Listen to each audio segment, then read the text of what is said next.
Hello guys, welcome to our channel. This is Teja. ఒక మహిళ తన భర్త వదిలేస్తే పోలీస్ స్టేషన్కి వెళ్ళి కంప్లైంట్ ఇస్తే పోలీసుల దగ్గర నుంచే చాలా వేధింపులు ఉన్నాయని చెప్పేసి నాకైతే కాల్ చేయడం జరిగింది. అవన్నీ కూడా ఎంతవరకు వాస్తవాలు, అసలు ఏం జరిగింది, అసలు మీ భర్త ఎందుకు వదిలేశాడు, భర్త వదిలేసిన తర్వాత నువ్వు వేరే వాళ్ళతో అక్రమ సంబంధం పెట్టుకున్నావని కూడా కొన్ని నిందలైతే వచ్చాయి. అవన్నీ కూడా ఎంతవరకు నిజం, ఎంతవరకు వాస్తవం, ఇవన్నీ కూడా తెలుసుకునే ప్రయత్నం చేద్దాం. సో ఆమె పేరు రోజా. అమ్మ ఇట్రా. సో నీ పేరు రోజే కదా? నా పేరు రోజా సార్. అనవసరంగా నేను పోలీస్ స్టేషన్కి పోయి కంప్లైంట్ పెడతాను. పొగడు ఏం తీసుకురాడు, ఏం పెట్టాడు అని చెప్పేసి అంటే నువ్వే మంచిదానివి కాదు అది ఇది అని చెప్పేసి నన్నే హరాస్మెంట్ చేసి మెంటల్గా డిస్టర్బెన్స్ చేసి నువ్వు పిచ్చిదానా అంటారు సార్. నన్ను చాలా ఇబ్బంది పెడతారు సార్. మీరు పెట్టాను నన్ను నా పిల్లలని కాకుండా చేసేది సార్. మీరే దయచేసి ఏదైనా హెల్ప్ చేయండి. ఆ శ్రీనాథ్ అనేటోడు కూడా 50,000 తీసుకొని నన్ను మోసం చేసి నా మొగన్ని కొట్టి ఎలగొట్టిండు. ఇప్పుడు ఎట్టు కాని పరిస్థితి అవుతుంది అని అంటే శ్రీనాథ్ అన్నోడు ఎవడు? శ్రీనాథ్ అనేటోడు ఇక్కడ మా ఇది మందమల్లమ్మ ఫస్ట్ స్టెప్ కాడ పరిచయం అయ్యండి సార్.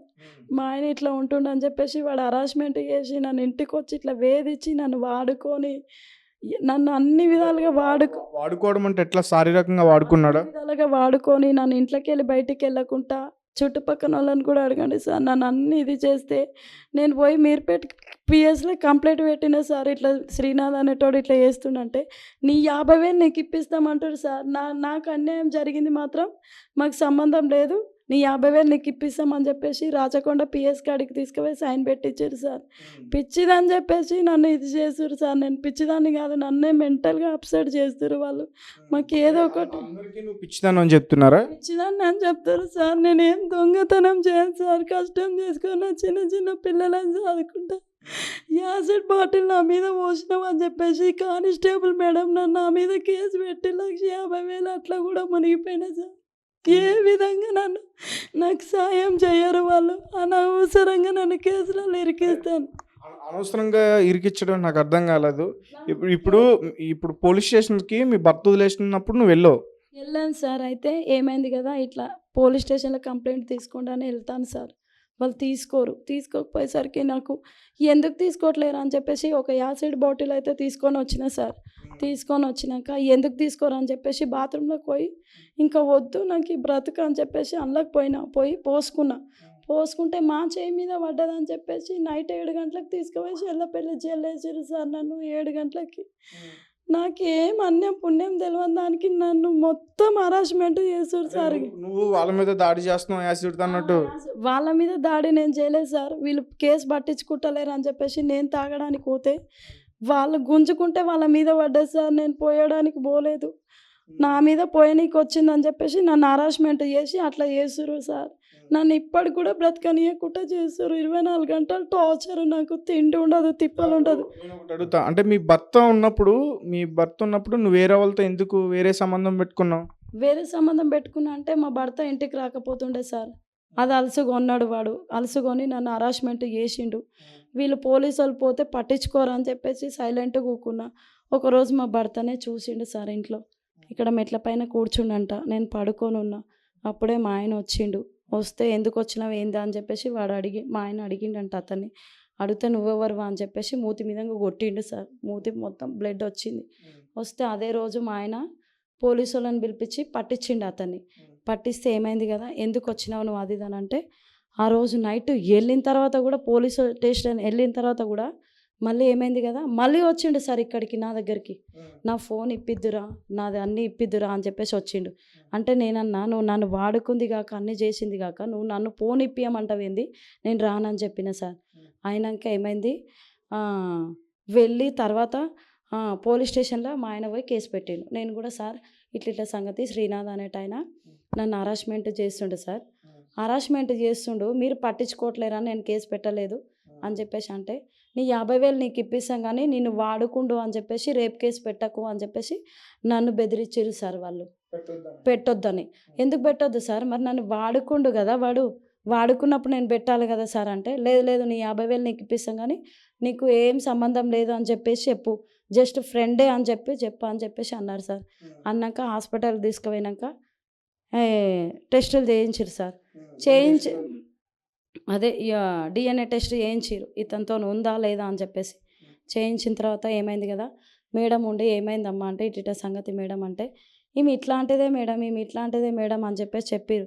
అయినాక పీపీ మేడం దగ్గర మాట్లాడినా ఎల్బీనగర్ కోర్టు ఉంది కదా సార్ అక్కడ మాట్లాడిన మేడం ఇట్లా సంగతి అంటే మేడం ఉండి అన్నది కదా ఆమె ఎలాంటిదైనా కానీ ఒక ఆడపిల్లకి అన్యాయం జరిగినప్పుడు మీరు న్యాయం చేయాలా అని అంటే అప్పుడు తీసుకుపోయి టెస్టులు చేయించారు సార్ 2 నెలల తర్వాత చేయించారు వాళ్ళు. అప్పుడు నాకు న్యాయం అనేది చెయ్యరు సార్ వాళ్ళు. ఎప్పుడు చూడు నేను మంచిదాన్ని కాదు అని చెప్పేసి ఒక నింద వేస్తారు తప్పితే ఇంకా ఏం లేదు సార్ వాళ్ళు. ఇప్పుడు మీ నా భర్త ఎక్కడున్నాడు? నా భర్త ఇప్పుడు ఎక్కడున్నాడో తెలియదు సార్. నా భర్త కూడా వదిలేసిండు. ఇప్పుడు రూపాయి ఎవరు ఇచ్చేటోళ్ళు లేరు. నేను రోడ్డు మీద అయిపోయినా. నా పిల్లలకి ఏమైనా పెట్టి నేనేమైనా పెట్టుకొని చచ్చిపోవాలని అంటుంది సార్. ఇంకా కూడా నా మీద కేసులు బుక్ చేస్తా అని అంటున్నారు. ఎందుకు పిల్లలు ఎక్కడున్నారు? పిల్లలు మా అమ్మోళ్ళ దగ్గర ఉన్నారు సార్. వాళ్ళకు కూడా ఎవరు చూసేటోనికి పరిస్థితి లేదు. నాదైతే దిక్కులేని పరిస్థితి అయిపోయింది సార్. రోడ్డు మీద అయిపోయినా నేను ఇప్పుడు. మరి ఇప్పుడు ఎవరు ఇప్పుడు ఆ శ్రీనాథ్ ఇప్పుడు ఉన్నారు కదా, ఆ శ్రీనాథ్ అన్న అవుతున్న మరి ఇంక పట్టించుకోవట్లేదా? పట్టించుకోవట్లేడు. ఆడు పోయిండు జైల్లో పడ్డాడు. ఇంకా నాకు జైల్లో ఉన్నాడు చెల్లపల్లి. ఆ రోజు పీపీ మేడం దగ్గర రాపిచ్చిన నిన్ను ఎవరు హరాస్మెంట్ చేస్తురని పీపీ పెద్ద మేడం అడిగింది. జడ్జి మేడం నువ్వు దీనికి ఒప్పుకుంటున్నావు అంట. లేదు మేడం నేను ఒప్పుకోవట్లేను. ఇక్కడన్నా న్యాయం జరగకుంటే కోర్టులోనన్నా జరుగుతుంది అని చెప్పేసి కోర్టు దగ్గర నేను చెప్పిన మేడం ఇట్లా సంగతి నన్ను వాడు వాడుకుంటూ చేసిండు అన్ని విధాలుగా శారీరకంగా అన్ని విధాలుగా వాడుకుండు మేడం నాకు న్యాయం జరగండి అని చెప్పేస్తే ఆమె ఏం చేసింది కదా ఒక లెటర్ రాసి పిఎస్కి పంపించింది. పంపించిన తర్వాత కూడా నువ్వు ఇట్లా చేస్తావా నిన్ను ఏదో విధంగా నిన్ను ఇరికిస్తాం మేము కేసులలో అని చెప్పేసి నన్ను బెదిరిస్తారు సార్. ఎవరు అట్లా చేసింది అంటే ఆమె మేడం పేరు తెలియదు సార్ నాకు. ఆ మేడాన్ని చూస్తే గుర్తుపడతా. 2-3 మేడాలు ఒక ఎస్ఐ సారు సిఐ సారు బెదిరిస్తారు సార్. నన్ను హరాస్మెంట్ చేస్తారు. నువ్వు కూడా తప్పు కదా నువ్వు చేసింది. అంటే భర్త ఉన్నప్పుడు వేరే వాళ్ళతో ఇంకా అట్లా అక్రమ సంబంధం ఎట్లా పెట్టుకుంటావు? అంటే నా భర్త నన్ను చూడట్లేడు అని చెప్పేసి నేనేదో ఇప్పుడు నువ్వు మీ పెద్దవాళ్ళతో మాట్లాడి అంగీకారం తీసుకుని విడాకులు తీసుకోవచ్చు కదా. విడాకులు తీసుకున్న తర్వాత చేయాలి కదా. పిల్లల గురించి నువ్వు ఆలోచించాలి కదా. పిల్లల గురించి ఆలోచించే నేను అట్లా చేసిన సార్. పోయి పోలీస్ స్టేషన్లో కేసు పెడితేనే పట్టించుకోవట్లేరు. ఇంకా ఎక్కడ పోయి చెప్పాలి సార్. అంటే ఎట్లా అంటే నీతో కాపురం చేయట్లేదా? మా ఆయన నాతో ఉండట్లేడు. 6 నెలలు అవుతుంది వదిలేసిండు వెళ్ళిపోయిండు అని నేనేదో బతుకుతున్నా ఈ రూమ్లో. నన్ను ఈ రూమ్లో కూడా బతకనీయకుండా శ్రీనాథ్ అనేటోడు నన్ను వేధిస్తుండు. నీ భర్తలే నిన్ను ఏమంటున్నాడు? నేను బయటికి వచ్చినాక చంపేస్తా అంటున్నాడు. నన్ను మా వాళ్ళందరిని పెట్టి నిన్ను చంపేస్తా, నిన్ను బ్రతకనియను, ఏ విధంగానైనా నేను బతికనియను, నేను ఏదో ఒక కేసులలో ఇరికిస్తామని అంటున్నారు. నేనేం చేసేదాన్ని కాదు సార్. ఇంతకుముందు కూరగాయలు అమ్ముకొని బతికేదాన్ని నేను. అలాంటి దాన్ని నన్ను ఇట్లా చేసేసిన మొత్తం పిచ్చిది అని చెప్పేసి. అంటే ఇప్పుడు నువ్వు పిచ్చిదాన్ని కూడా ఏవో వచ్చాయని చెప్పేసి అన్నావు. అది వీళ్ళు హరాస్మెంట్తోనే నేను అట్లా మెంటల్గా డిస్టర్బెన్స్ అవుతున్నా సార్. ఇంకేం లేదు. ఆసుపత్రిలో జాయిన్ చేయాలి కానీ జాయిన్ కావాలని అంటున్నారు. ఇట్లానే సార్ వాళ్ళు డాక్టర్ వాళ్ళు ఇట్లా ఎందుకు ఆలోచిస్తున్నావు, నువ్వు ఎక్కువ ఆలోచించక, ఎక్కువ ఒత్తిడి అవుతుంది నీకు, కొంచెం కూల్గా ఉండమ్మా. ఎందుకు అంటే నాకు అప్పుడప్పుడు అట్లా ఇరిటేషన్ వస్తుంది సార్. ఎక్కడ లేని ఇరిటేషన్ వచ్చి బట్టలు కూడా జింపుకునే అంత వస్తుంది కోపం అని చెప్పేసి అంటే మందులు వాడని చెప్పేసి మెడిసిన్స్ ఇచ్చారు సార్. 1 మంత్ వాడు మళ్ళీ ఇప్పుడు ఎక్కడ ఉంటున్నావు నువ్వు? ఇప్పుడు ఎక్కడ అంటే అక్కడ ఉంటున్నా సార్. ఎక్కడ ఉంటున్నా అనేది నాకే అర్థం కావట్లేదు. ఇక్కడ ఇల్లు ఉంది కానీ కరెంటు లేదు. ఇంటికి వస్తే హరాస్మెంటు, పోలీసు వాళ్ళు ఖాళీ చేయి అంటే ఆటో డబ్బులు లేవు, ఇంట్లో తిననీక లేవు. ఇగో ఇట్లనే మందిని అడుకొని తింటున్నా సార్. ఇట్లా కూడా బ్రతకనియట్లేరు నన్ను. నేను నువ్వు ఎస్ఐ సార్ అంటుండగా నువ్వు 100 టాబ్లెట్లు 2-3 వేసుకుంటే చచ్చిపో, 100 టాబ్లెట్లు దంచుకొని మింగి సావు నువ్వు అని అంటున్నాడు. అన్నాడు పోలీస్ సారే. ఆ సార్ని చూపిస్తా కూడా. ఊక వచ్చి మాకు హరాస్మెంట్ చేస్తున్నావు, ఒకేసారి చావు, నువ్వు దరిద్రం పోతుంది అని అంటున్నాడు. న్యాయం చేయండి సార్. మీరు ఏం చేసినా న్యాయం చేయండి. ఎట్లాంటి న్యాయం కావాలి నాకు? శ్రీనాథ్ అనేటోడు పైసలు తీసుకుండు. నన్ను హరాస్మెంట్ చేసినందుకు వానికి బెయిల్ రావద్దు, వాడు అందులోనే ఉండాలి. నా బ్రతుకు నేను బతుకుతా. నా మీద ఎందుకు కేసులు పెట్టినా అనేది అది ప్రూఫ్ కావాలి సార్. నేను అనవసరంగా వాళ్ళ మీద యాసిడ్ పోయలేదు. నేను ఇంక ఇప్పుడు లాయర్కి పెట్టలేను, జడ్జికి పెట్టలేను డబ్బులు. నేను నా పిల్లలను పెట్టుకొని నేను ఇప్పుడు నువ్వు తప్పు చేసావా, తప్పు చేయలేదా? చేయలేదు సార్. నేను తప్పు. భర్త ఉన్నప్పుడు వేరే అతనితో ఉండడం తప్ప కాదా? అంటే నేను పోయి కేస్ పెట్టినా వీళ్ళు పట్టించుకోరు కదా సార్. వాడు హరాస్మెంట్ చేసి నన్ను వాడుకుండు. నేను కావాలని వాడిని పెట్టుకోలేదు. నన్ను హరాస్మెంట్ ఏ రకంగా హెరాస్మెంట్ చేశాడు? చంపేస్తా నేను. నా భర్త లేడు. నా పిల్లలు ఈడ ఉండరు. నేను ఒక్కదాన్ని ఉంటా. మీ భర్త ఇప్పుడు ఎక్కడున్న ప్రెజెంట్ మీ భర్త ఎక్కడున్నాడు? అసలు బతికే ఉన్నాడా? ఎక్కడున్నాడు? బతికే ఉన్నాడు గానీ రావట్లేడు నా దగ్గరికి. ఫోన్ చేసావా? ఫోన్ చెయ్యడు. నాకొద్దు, నువ్వు అవసరం లేదు అని అంటున్నాడు. ఓకే. మరి ఆ విషయం పోలీస్ స్టేషన్‌లో చెప్పావా? చెప్పాను సార్. నా భర్త పోయి కేసు పెట్టినాక కూడా నేను పెట్టనీకపోతే నా పైసలు నాకు ఇయ్యనంటే ఆమె ఏమంటుంది, ఇగో నేను వాడకుండా అని చెప్పకు, జస్ట్ ఫ్రెండే అని చెప్పని చెప్పేసి అంటున్నారు. నువ్వు పోయి కేసు పెడదామన్నా కూడా వాళ్ళు పట్టించుకోరని కేసు కూడా పెట్టలేదు సార్ నేను అతని మీద. అట్లా మా భర్తకు తెలిసింది కదా అని చెప్పేసి నేను కూడా పోయి కేసు పెట్టాను. ఇక అప్పటికి ధైర్యం వచ్చేసింది నాకు. ఇక మరి మీ భర్త వెళ్ళిపోయినప్పుడు మీ భర్త పిల్లల్ని తీసుకెళ్ళలేదా? తీసుకెళ్ళలేదు, నా దగ్గరే వదిలేసి ఎంతమంది పిల్లలు? బాబులు. ఒకడు 9 సంవత్సరాలు ఉంటాడు, ఒకడు 6 సంవత్సరాలు ఉంటాడు. ఇప్పుడు వాళ్ళ పరిస్థితి ఏంటి? అదే కదా సార్ అర్థం కావట్లేదు. ఇద్దరి మధ్యలో నేను నా పిల్లలు ఆగమైపోయినాం ఇప్పుడు.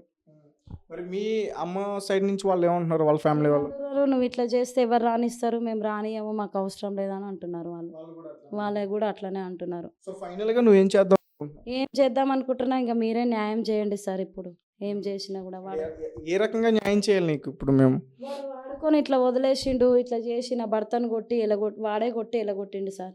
నా భర్త అప్పుడో ఇప్పుడో ఎన్నో అన్నీ తెచ్చిస్తుండే, అట్లా కూడా లేకుండా చేసేసిండు వాడిగా. ఓకే. సో నీకు మొత్తానికి న్యాయం కావాలి. న్యాయం కోసం నువ్వు పోలీసుల దగ్గరికి వెళ్తుంటే వాళ్ళు నీకు న్యాయం చేయట్లేదు. చేయట్లేరు. యాసిడ్ నేను తాగడానికి పోతే మా మీద పడ్డదని చెప్పేసి నా మీద కేసు బుక్ చేసి లోపలికి దోషిరు. ఎన్ని సంవత్సరాలు ఉన్నావు జైల్లో? జైల్లో ఒక 1 మంత్ ఉన్నా సార్. ఆ బెయిల్ కూడా రాకుండా చేసిరు సార్ నాకు. జైల్లో 1 మంత్లో నిన్ను అక్కడ ఎలా చూసారు? మంచిగానే చూసిరు సార్.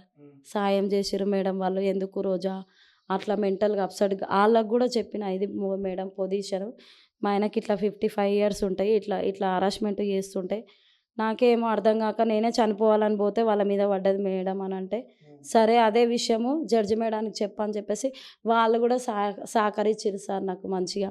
మేడం వచ్చే వాళ్ళు కూడా అన్నారు, వెళ్ళిన తర్వాతనైనా నీ పిల్లలను జాగ్రత్తగా చూసుకొని మంచిగా చదివించుకో. బెయిల్ ఇచ్చింది ఎవరు? బెయిల్ ఇచ్చింది మా మమ్మీ, షూరిటీ ఉంది, మా హస్బెండ్ ఉండే అప్పుడు.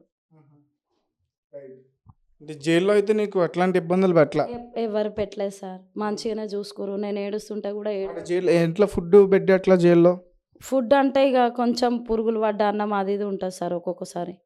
అంటే మేము ఏమైనా చెరగకుంటే చేయకుంటే అప్పుడప్పుడు వస్తుంది, ఎక్కువ రాదు. పని చేపిస్తారు జైల్లో? చేపిస్తారు సార్. ఏ పని చేసినా మరి జైల్లో? జైల్లో ఊడవడము తుడవడం అట్లాంటివి చేసుకుంటుంటే, అంటే మా వరకు మేము క్లీన్ చేసుకుంటాం. వాళ్ళకి రక్షణ ఉంటుందా జైల్లో? ఉంటుంది సార్. చాలా మంచిది సార్ మేడం అయితే, చాలా మంచిగా డాక్టర్స్ కూడా సహకరించారు మాకు అన్నిటికీ. ఇప్పుడు హెల్త్ బాగాలేదన్నా కూడా హాస్పిటల్కి పంపించడము అన్నీ బాగా చూసుకున్నారు సార్. అక్కడ బాగున్నప్పుడు జైలు లైఫే గడపచ్చు కదా, ఎందుకు బయటకు వచ్చేట్లా నువ్వు మెంటల్గా డిస్టర్బ్ అవ్వడం? కానీ నా పిల్లలు ఉన్నారు కదా సార్, నా పిల్లలు ఏమైపోతారు, అట్లా పిల్లల గురించి ఆలోచిస్తున్నా నేను.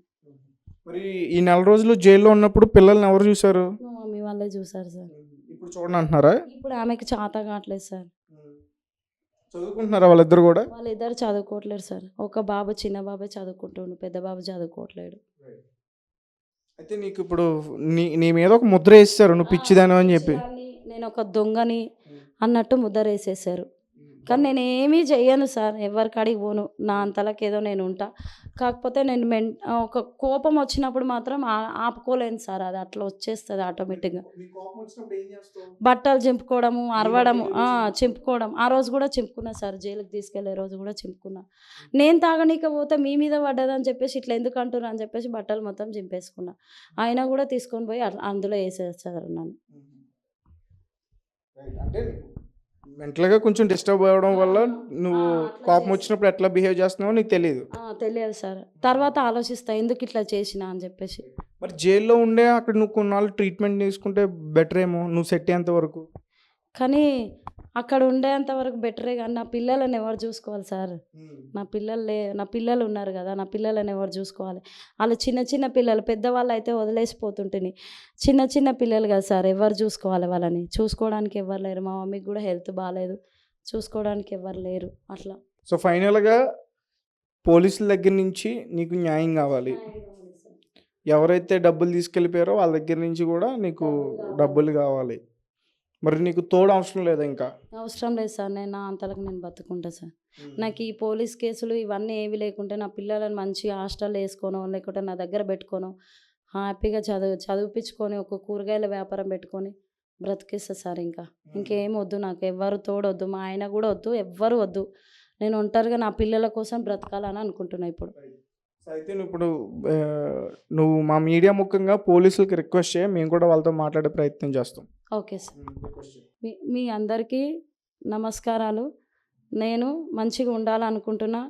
మీరు నా మీద కేసులు, ఎలాంటి కేసులు నాకు మీద పెట్టకండి ప్లీజ్. దయచేసి నేనేమో దొంగని కాదు, లంగని కాదు. నేను మంచిగా ఉండాలనుకుంటున్నా. అనవసరంగా నన్ను ఇంకా మెంటల్గా డిస్టర్బెన్స్ చేయకండి. మీరు మంచిగా సహకరిస్తే నేను కూడా మీరు చెప్పినట్టు వింటా. నా పిల్లలను పెట్టుకొని బ్రతకాలని ఉంది అంతే. ఇంకేం ఆశలు లేవు నాకు, అంతే సార్. సో నువ్వు రిక్వెస్ట్ చేసావు కాబట్టి మేము ఖచ్చితంగా వాళ్ళ ముందుకు తీసుకెళ్తాం. సెకండ్ నుంచి ఆమె జాగ్రత్తగా ఉంటుంది, వాళ్ళ పిల్లలతోటి ఏదో కష్టం చేసుకుని బ్రతుకుతుంది. బ్రతుకుతా సార్. ఇంకా ఏమొద్దు, నా మొగంతో కూడా వద్దు. ఎందుకంటే అన్నీ ఆలోచించి మెదడు అనేది ఖరాబ్ చేసుకునే బదులు నా పిల్లలతో ఉంటే హ్యాపీగా ఉండాలని అనుకుంటున్నా అంతే. ఇంకేం వేరే ఆలోచనలు ఏం పెట్టుకోకు. మరి పిల్లలు చిన్నోళ్ళు కదా. చిన్న చిన్న పిల్లలు సార్. నేను కన్నా వాళ్ళని ఎవరు చూసుకుంటారు సార్? నన్ను జైల్లో వేస్తే అమ్మ అంటారు. ఈరోజు బర్త్డే ఉంది నా కొడుకుది, చూడడానికి కూడా ఎవరు లేరు, ఒక్క రూపాయి కూడా లేదు. నా బ్రతుకు ఎందుకు అనిపిస్తుంది ఇప్పటికి కూడా. డాక్టర్లు కూడా అంటారు వద్దు అలా చేసుకోవద్దు, కొన్ని రోజులు కష్టం ఉంటుంది కానీ అలా చేసుకోవద్దు, ఏదైనా 2 ఇళ్ళల్లో పని చేసుకొని బ్రతుకు, అలా చేసుకోకూడదు అని అంటున్నారు సార్. అదే సార్ నా పరిస్థితి. అబ్బాయి వాళ్ళు ఫోన్ చేసి మాట్లాడతారా నీతో? మాట్లాడతారు సార్. నా చిన్న కొడుకు బాగా మాట్లాడతాడు. రావా మమ్మీ ఈరోజు బర్త్డే ఉంది, నా దగ్గర రూపాయి లేదు, ఎట్లా వెళ్ళాలని ఆలోచన. ఉన్న డబ్బులన్నీ ఖతం అయిపోయినాయి. వాడు 50,000 తీసుకుంటూ కోర్టుకి 1,50,000 అయిపోయినాయి. ఇంకా కూడా బెయిల్కి తిరుగుతున్నా. నాకు ఇంకా మెంటల్గా అప్సెట్ అయిపోతున్నాను. సో నువ్వు బాధపడద్దు, నీకు న్యాయం జరిగేటట్టు మేము చూస్తాం. సో గైస్, రోజా పరిస్థితి చాలా దారుణంగా ఉంది. కట్టుకున్న భర్త వదిలేశాడు, అలాగే ఎవరైతే తనని శారీరకంగా వాడుకున్నాడో అతను కూడా వదిలేశాడు. ఈరోజు రోజా రోడ్డు మీదకైతే వచ్చేసింది. అలాగే పోలీస్ స్టేషన్లో న్యాయం కోసం వెళ్తుంటే పిచ్చిదే అని చెప్పేసి ఒక ముద్ర అయితే వాళ్ళందరూ కూడా వేసి మెంటల్ హాస్పిటల్ వరకు కూడా పంపించడం జరిగింది. నిజానికి తను పిచ్చది కాదని తను చాలా చెప్తుంది. అలాగే ఒక నెల రోజుల పాటు జైలు జీవితాన్ని కూడా గడిపాను, బెయిల్ మీద బయటకు వచ్చాను. కేవలం నా పిల్లల కోసమే నేను బయటకు వచ్చా. వాళ్ళ భవిష్యత్తు బాగుండాలి, అమ్మలేని లోటు నాన్నలేని లోటు వాళ్ళకు ఉండకూడదు, అందుకే నేను బయటకు వచ్చా. ఇప్పటి నుంచైనా నేను జాగ్రత్తగా ఉండి నాకు తోడెవరూ లేకపోయినా పర్వాలేదు, నా పిల్లలకి మాత్రం ఒక నీడలాగా ఒక తోడలాగా నేను ఉండాలి, వాళ్ళకి అమ్మలేని లోటు నేను ఉంచకూడదు, అందుకే నేను బయటకు వచ్చాను. సో వాళ్ళని నేను చూసుకోవాలి, నా కష్టం చేసుకుని నేను పెంచుకుంటాను. నాకు ఏదైతే నేను కోల్పోయానో దానికి నాకు డబ్బులు వస్తే చాలు, నా పిల్లల్ని నేను పోషించుకుంటానని చెప్తుంది. సో రోజాకి న్యాయం జరిగే వరకు కూడా మనం ఆమెకి సపోర్ట్ చేద్దాం. Thank you for watching. Thank you so much.